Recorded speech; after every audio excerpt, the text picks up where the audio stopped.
எல்லாருக்கும் வணக்கம். எல்லாரும் எப்படி இருக்கீங்க? இன்னைக்கு நம்ம என்ன வீடியோ பார்க்க போறோம்னா, ஃப்ரைடே மார்க்கெட்ல இருந்து பலாக்காய் வாங்கிட்டு வந்திருக்கேன்னு சொல்லியிருப்பேன். அதை வச்சு தான் இன்னைக்கு சிக்கன் குழம்பு டேஸ்ட்டில் குழம்பும் 65வும் செய்ய போகிறோம். வாங்க எப்படி செய்யலான்னு வீடியோக்குள்ளே போய் பார்க்கலாம். பலாக்காயை பார்த்திங்கன்னா அவங்க பொடிசாக தான் கட் பண்ணி கொடுப்பாங்க. நம்ம அதை எந்த ஷேப்பில் வேணுமோ எந்த சைஸில் வேணுமோ அதை கட் பண்ணிக்கலாம். நான் அதை சின்ன சின்னதாக கட் பண்ணிவிட்டு அதை தண்ணியில் போட்டு வச்சிடுறேன். அதுக்கப்புறம் குக்கரில் தான் இன்றைக்கி வைக்க போகிறேன். ஏன்னா இது ஒரு 4 விசில் வச்சா வேகமாக வெந்துடும். வேகிறதுக்கு கொஞ்சம் லேட் ஆகும். அதனால தான் நான் குக்கரில் வைக்கிறேன்.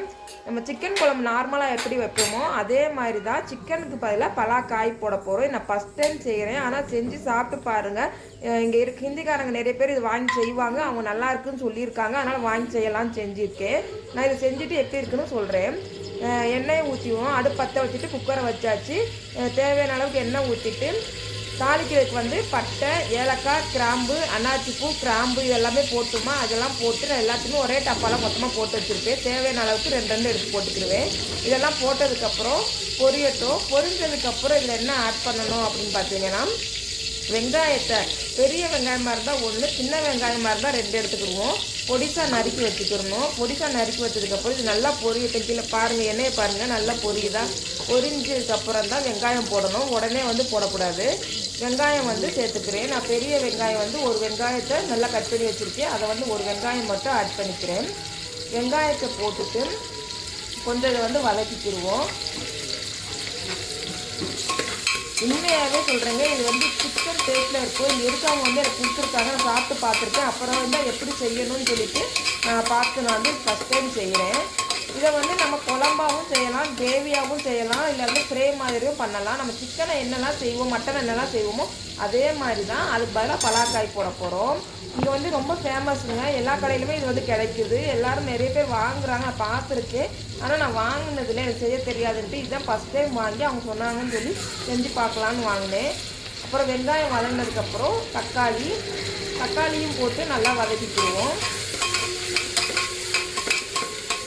நம்ம சிக்கன் குழம்புல செய்யக்கூடிய எல்லா பக்குவமும் இதில் அப்படியே தான் செய்ய போகிறோம். தக்காளியை போட்டு தக்காளி நல்லா வதங்கட்டும். வதங்கினதுக்கப்புறம் இஞ்சி அப்புறம் பூண்டு 2ஐயும் தோலை உரிச்சிட்டு மிக்சியில் ஒரு அடி அடிச்சுட்டு அதை நான் இதோட சேர்க்க போகிறேன். இஞ்சி பூண்டு நல்லா தச்சு வச்சாப்புல சேர்த்துக்குவேன். ரொம்ப நைஸாக அரைக்கணும்னு இல்லை. இந்த அளவுக்கு இருந்தால் போதும். ஒரு குச்சி வச்சா போதும். அதையே இதில் சேர்த்துட்டு நல்லா வதக்கிடுவோம். அதோட பச்சை வாசம் போகிறதுக்காக நல்லா வதக்கி விட்டுருவோம்.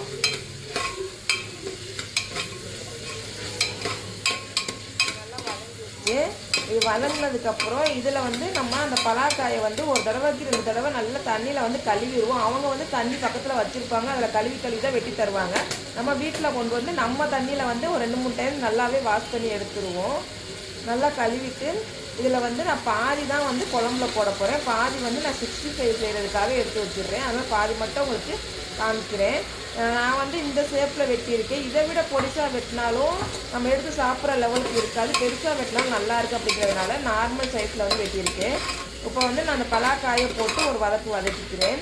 இது வதக்குனதுக்கப்புறம் இதில் நம்ம என்ன மசாலா ஆட் பண்ணணுமோ அதை நான் ஆட் பண்ணுறேன்.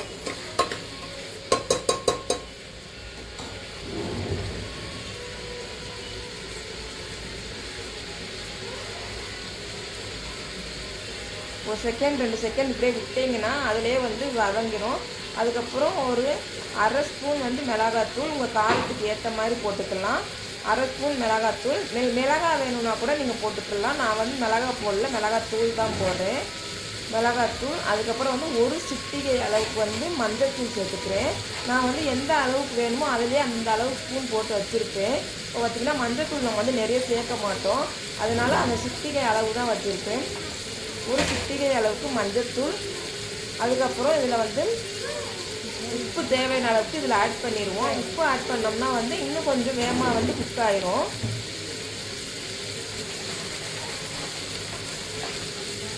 அப்புறம் கரம் மசாலா இருக்குன்னா ஆட் பண்ணிக்கலாம். நான் கரம் மசாலா ஆட் பண்ணலை. அதுக்கு பதில் பார்த்தீங்கன்னா சிக்கன் மசாலா தான் ஆட் பண்ண போகிறேன்.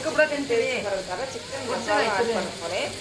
ஓரளவுக்கு சிக்கன் மசாலா லைட்டாக ஆட் பண்ணால் போதும். இதுக்கு மேலே நீங்கள் கரம் மசாலா ஆட் பண்ணாலும் ஆட் பண்ணிக்கலாம். தேவையான அளவுக்கு ஆட் பண்ணிக்குவோம். ரொம்ப உப்பு ஆயிடுச்சுன்னா வச்சலாம். அதெல்லாம் வந்து நம்ம ஒரு அரை ஸ்பூன் வந்து உப்பு ஆட் பண்ணிக்குவோம். அப்புறம் வந்து கொதிச்சதுக்கப்புறம் தண்ணி ஊற்றி கொதிச்சதுக்கப்புறம் டேஸ்ட்டு பார்த்துட்டு பத்தலைன்னா ஆட் பண்ணிக்கலாம். உப்பும் ஆட் பண்ணதுக்கப்புறம் இதை நல்லா வதக்கி விட்டுட்டு நம்ம வந்து மிக்சியில் இஞ்சி பூண்டு அரைச்சிருப்போம் இல்லையா, அதுலேயே வந்து நான் அந்த சின்ன ஜாடியில் அந்த ஒரு ஜாடி அளவுக்கு மட்டும் தண்ணி பிடிச்சி ஊற்றிக்கிறேன். உங்களுக்கு தண்ணியாக வேணும்னா இன்னும் ஊற்றிக்கலாம், இல்லை எனக்கு வந்து கிரேவியாக வேணும் அப்படின்னா அதுக்கேற்ற மாதிரி நீங்கள் தண்ணி ஊற்றிக்கலாம். நான் வந்து ஒரு சின்ன ஜாடி அளவுக்கு மட்டும் தண்ணி ஊற்றிக்கிறேன். தண்ணி ஊற்றி ஒரு கொதி வந்ததுக்கப்புறம் தேங்காய், சோம்பு, சீரகம், மிளகு, முந்திரி பருப்பு, இது வந்து ஒரு 4-5 முந்திரி பருப்பு எல்லாத்தையுமே நல்லா அரைச்சி இதோடு நான் வந்து ஊற்றிடுறேன். ஒரு சில் தேங்காய் எடுத்தால் போதும். இது எல்லாத்தையும் ஒன்றா போட்டு லைட்டாக தண்ணி ஊற்றி மிக்சியில் அரைச்சி இதை குழம்போடு நான் இதை சேர்த்துடுறேன். சேர்த்துட்டு இதை வந்து குக்கர் மூடி போட்டு மூடி வச்சுருவோம். ஒரு 4 விசில், கரெக்டாக 4 விசில் வந்தால் போதும். 4 விசில் வந்ததுக்கப்புறம் இதை ஓப்பன் பண்ணிவிட்டு எப்படி இருந்துச்சு அப்படிங்கிறத பார்ப்போம். இப்போ குழம்புக்கு வந்து நம்ம ப்ரிப்பேர் பண்ணி வச்சுட்டோம். ரெண்டாவது வந்து 65 செய்கிறதுக்கு பலாக்காய் மஞ்சள் கலரில் தெரியும் உங்களுக்கு பாருங்கள், தனித்தனியாகவும். அது வந்து பலாக்காய், அது வந்து நான் கம்மியாக தான் எடுத்துருக்கிறதுனால பத்தாதுன்ட்டு வாழைக்காயோ இதோட வந்து நான் ஒரு வாழைக்காயும் அதே ஷேப்பில் வெட்டி சேர்த்துச்சு. ரெண்டுமே சேர்த்து செய்கிறப்ப வந்து நமக்கு டிஃப்ரெண்ட் தெரியாது, அளவு வந்து அதிகமாக தெரியுங்கிறதுக்காக ஒரு வாழைக்காயும் தோல் சீவிட்டு அதோட அதே சைஸில் சேர்த்துருக்கேன்.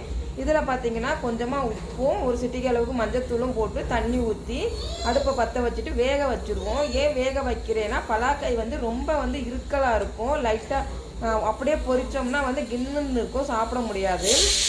அதனால தான் வந்து இதை வேக வச்சு தண்ணியை வடிச்சிட்டு அதுக்கப்புறம் வந்து 65க்கான மசாலாலாம் ஆட் பண்ணி அதில் வந்து நம்ம பெரட்டி எடுத்துருவோம். இப்போ வந்து நான் அதை வடிச்சிட்டு மசாலாலாம் ஆட் பண்ணிவிட்டு, மசாலா என்னென்னு பார்த்தீங்கன்னா உப்பு, மிளகாத்தூள், மஞ்சத்தூள், அப்புறம் வந்து சிக்கன் 65 மசாலா இருந்தால் ஆட் பண்ணுங்கள், இல்லைனா பிரச்சனை இல்லை.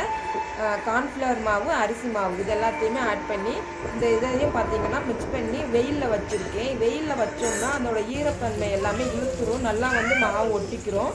அப்படி வந்து ஒரு அரை மணி நேரத்துலேருந்து 1 மணி நேரம் வச்சதுக்கப்புறம் நமக்கு வந்து எப்பயும் போல் 65 பொரிக்கிறது, அப்பளம் பொரிக்கிறது எப்படி பொரிப்போமோ அதே மாதிரி கடாயில் எண்ணெயை ஊற்றிட்டு ஒரு 4 பீஸாக போட்டு பொரித்து எடுத்துட வேண்டியது தான். இப்போ நான் பொரித்து எடுத்துகிட்டே பாருங்கள்.